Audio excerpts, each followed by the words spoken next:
what are the red flags I should be looking for?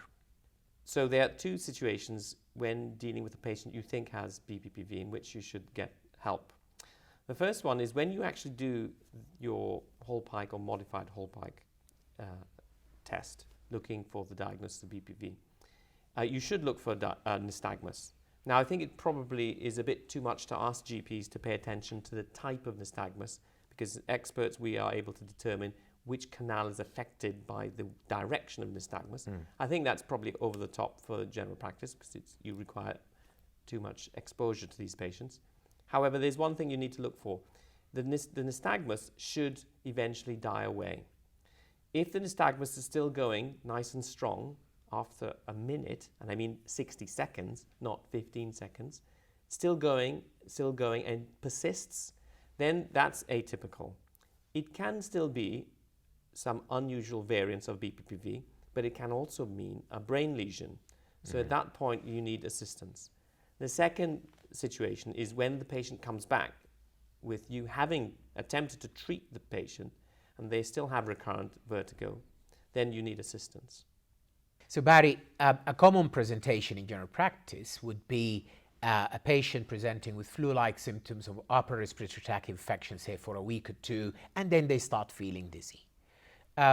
We would, to be fair, commonly diagnose acute labyrinthitis in these patients. Would that be fair? How did it start? Did it start slowly and come on over a few hours, few days? Or did it come on like that? So if the patient has violent spinning vertigo and you examine them, they've got a nystagmus.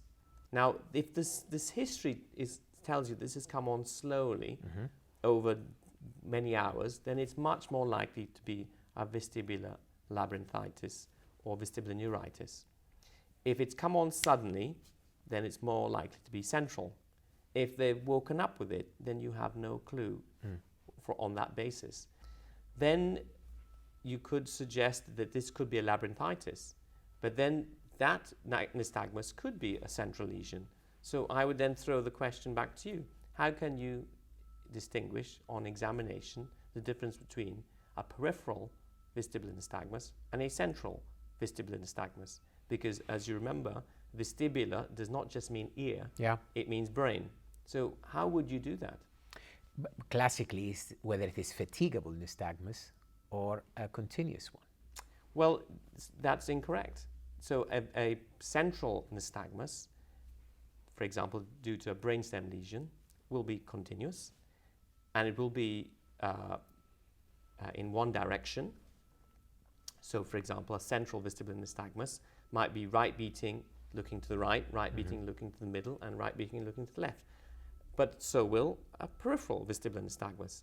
So the intensity and the direction may not necessarily distinguish between a central and a peripheral nystagmus.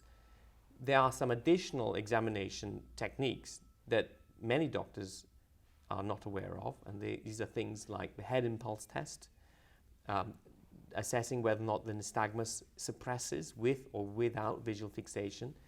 These are maneuvers that really you need a great deal of expertise. So I think faced with a patient with overt nystagmus, you should get expert opinion.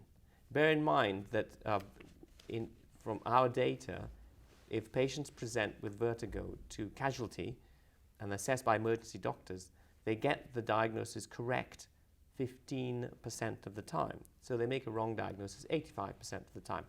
But that's not a criticism of the emergency doctors. It just reflects the fact that dealing with acute vertigo is not easy and requires a long deal of training and experience to be able to handle it.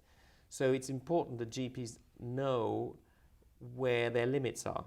And if a patient presents to you with nystagmus, it could be peripheral, it could be central.